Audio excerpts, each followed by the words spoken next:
Saudaraku, harga alpukat di Kabupaten Aceh Tengah tercatat mengalami kenaikan yang signifikan pada Kamis 12 Juni 2025. Berdasarkan pantauan tribungayu.com, harga alpukat lokal yang dibeli dari petani sebelumnya berada di kisaran harga Rp3.000 per kilogram hingga Rp3.500 per kilogram. Namun saat ini harga tersebut naik menjadi Rp4.500 hingga Rp5.000. Artinya terdapat kenaikan harga sekitar Rp1.000 per kilogram hingga Rp1.500. Ayu, salah satu seorang pedagang alpukat di Aceh Tengah, mengatakan bahwa mereka mendapatkan stok alpukat langsung dari para petani. Para pengepul saat ini menampung satu jenis alpukat, yaitu alpukat lokal yang tidak ada variasi jenis alpukat lain yang disimpan di gudang.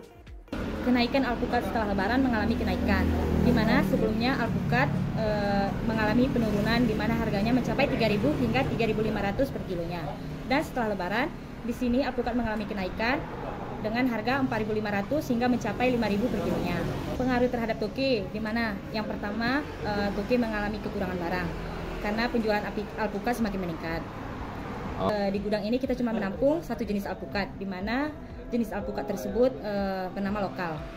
Kenaikan alpukat setelah lebaran untuk sekarang ini, di mana di antaranya salah satunya petani.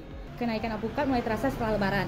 Harapan kedepannya semoga harga alpukat makin naik, kebutuhan semakin meningkat, sehingga petani makin semangat untuk menanam alpukat.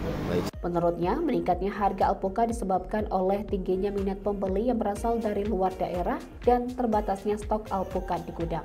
Dikatakan saat libur Lebaran Idul Adha lalu sangat banyak wisatawan yang notabene berasal dari luar daerah yang mereka banyak membeli alpukat sebagai oleh-oleh. Ayu berharap agar harga alpukat dapat terus meningkat seiring dengan tingginya kebutuhan konsumen, sehingga dapat mendorong semangat petani untuk menanam lebih banyak alpukat di Aceh Tengah. Dari Aceh Tengah, Insanu Akbar, Tribun Gayu.